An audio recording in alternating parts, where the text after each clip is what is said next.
Bonjour et bienvenue sur ma chaîne. J'espère que vous allez bien.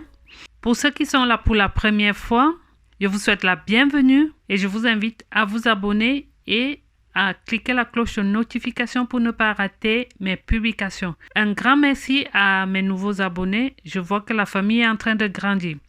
Aujourd'hui, je vais sortir de ma cuisine. Je ne vous présenterai pas une recette de cuisine ni même une astuce de beauté. Le sujet aujourd'hui a tout de même un rapport avec ce qui va dans notre assiette. Je vais parler aujourd'hui du poids. Je vais partager avec vous quelques conseils, quelques astuces qui peuvent être utiles à des personnes qui cherchent à maintenir leur poids et même à le réduire. Il est important de savoir si l'on est en surpoids ou pas. Pour cela, il faut savoir calculer son indice de masse corporelle. Je partagerai avec vous 2 applications mobiles qui vous aideront à calculer les calories. Pour moi, le poids idéal est un mythe, car nous sommes tous différents. Chacun doit s'accepter tel qu'il est. Chaque culture a son critère de beauté. En Afrique, par exemple, les gens apprécient des personnes qui sont plus fortes, qui ont des formes et plus garnies. En Europe, c'est la minceur qui est un critère de beauté. Comme quoi, selon les époques, selon les cultures, les critères peuvent changer. Nous savons tous que le surpoids entraîne des problèmes de santé. Le surpoids entraîne des maladies. De même, être mince entraîne des carences également. Ayant conscience de tout cela, le poids idéal n'existe pas. Car chercher à ressembler à X ou à Y est une erreur. Je pense que chacun doit trouver son poids idéal qui correspond à son équilibre du moment où il est bien dans sa peau, qu'il est bien dans sa tête et qu'il est en bonne santé. Cette vidéo n'a pas pour but de vous encourager à faire des régimes à outrance. Déjà, je ne suis pas diététicienne. Je vous apporte juste quelques conseils pour prendre conscience de ce qui va dans notre assiette et d'adopter quelques habitudes qui amélioreront notre santé. Parce que moi, je pense que tout se passe par ce que l'on mange. Je pense que la qualité, la quantité, la fréquence de ce que l'on mange est important. Si vous n'avez pas de problème de santé qui vous amène à prendre excessivement de poids ou à perdre du poids de manière excessive, et surtout si vous voulez maintenir votre poids, adoptez quelques astuces que je vais présenter tout au long de cette vidéo.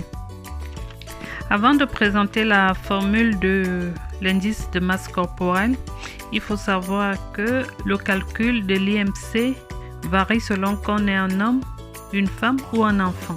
Un homme qui a un poids normal doit avoir un indice de masse corporelle à 25. Une femme avec un poids normal aura un indice de masse corporelle à 24. Alors, je vais vous présenter la courbe des indices de masse corporelle selon l'OMS, l'Organisation mondiale de la santé. En fait, le tableau ou la courbe que je vous montre sur l'interprétation de l'indice de masse corporelle vous aidera à vous situer selon si vous avez un indice de masse corporelle normal, si vous êtes en surpoids, si vous êtes en obésité ou en obésité sévère. C'est à ça que cette courbe-là va vous servir. Alors, pour la formule de l'indice de masse corporelle, on fera le poids en kilogrammes sur la taille au carré. Pour mon cas, lorsque je calcule mon indice de masse corporelle en faisant 64 kg divisé par 1,57 fois 1,57, j'ai un indice de masse corporelle de 25,94. Donc j'ai un indice de masse corporelle qui déjà presque à 26. Donc je suis en surpoids. Donc pour avoir un indice de masse corporelle normal, je dois être en dessous de 24. Donc c'est là où les applications que je vais partager avec vous m'aident à maintenir mon poids et même à le réduire. Les applications que je vais vous montrer vont intervenir si vous voulez maintenir votre poids ou si vous voulez réduire votre poids pour être dans l'intervalle de masse corporelle normale. Avant de partager avec vous les deux applications que je vous conseillerais, je voudrais noter que le surpoids n'est jamais quelque chose de bien selon moi. En fait, le risque d'être en surpoids entraîne des maladies cardiovasculaires, le diabète, le mauvais cholestérol également, et aussi des ronflements et bien d'autres maladies que je ne saurais citer ici. C'est pourquoi je pense que nous devons réapprendre à manger en se faisant plaisir et surtout de rester en bonne santé. En fait, la première application que j'ai adoptée, c'est Yuka. Je précise qu'il faut bien faire attention à ces applications-là, sinon on sera parano finalement, parce que si vous ne faites pas gaffe, rien ne sera bon à manger au final. Je crois qu'on peut se faire plaisir avec des petites quantités sans en abuser. Parce qu'avec cette application, tout ce qui est gras est à bannir. Mais avec du recul, il faut savoir quoi prendre, quoi limiter. On sait que tout ce qui est gras, c'est pas bon. Tout ce qui est sucré, c'est pas bon.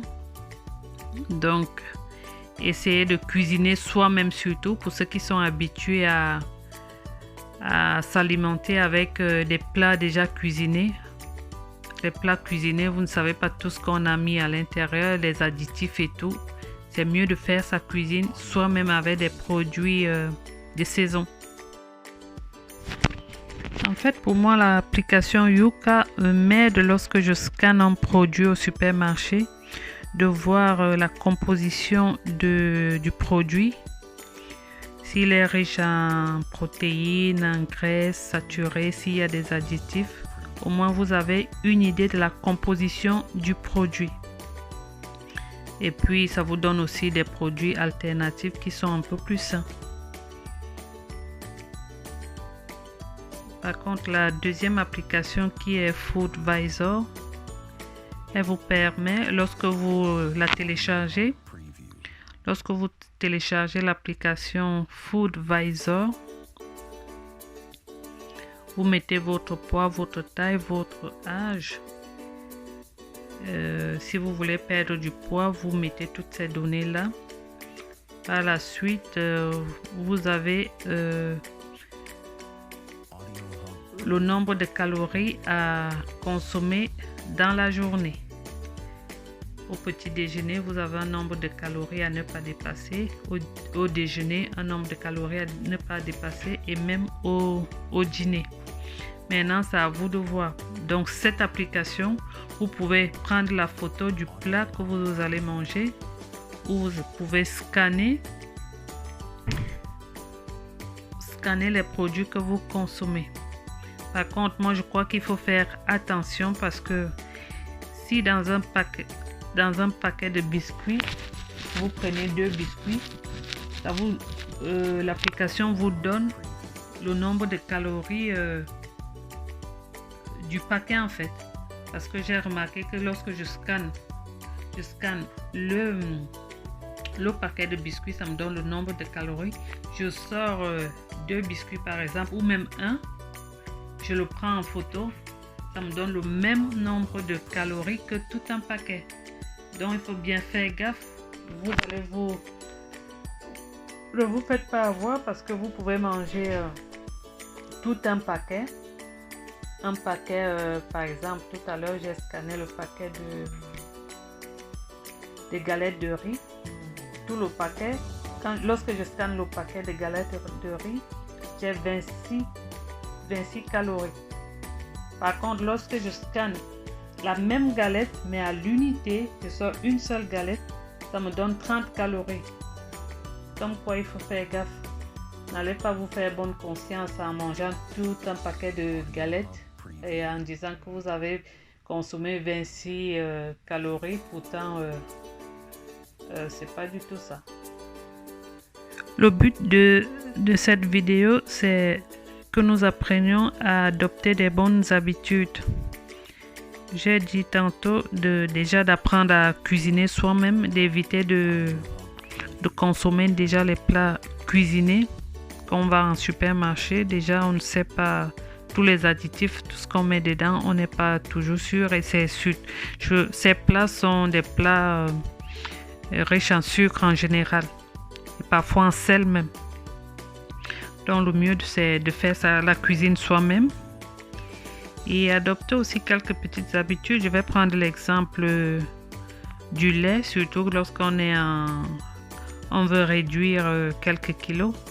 Au lieu de prendre du lait entier, du lait demi-écrémé, prendre du lait écrémé qui est moins riche en gras, par exemple. Et si vous voulez prendre des jus de fruits, prenez des purs jus de fruits et non des jus faits à base de concentré de fruits. Donc généralement sur les bouteilles, il est bien écrit pur jus de pomme, pur jus d'ananas. Et regardez, prenez l'habitude d'aller regarder la composition, le pourcentage de chaque ingrédient, le taux de sucre. Par exemple, on prend cette habitude-là, on évitera de manger certaines choses. Par exemple, le chocolat. Allez regarder la composition. Pour une tablette de chocolat, regardez sa composition. C'est à 70% de cacao ou c'est juste la saveur cacao. Parfois, c'est précisé, mais on ne fait pas attention. Si vous voulez vraiment manger du chocolat, il faut au moins que le chocolat ait 70% de cacao. 90% de cacao, c'est encore mieux.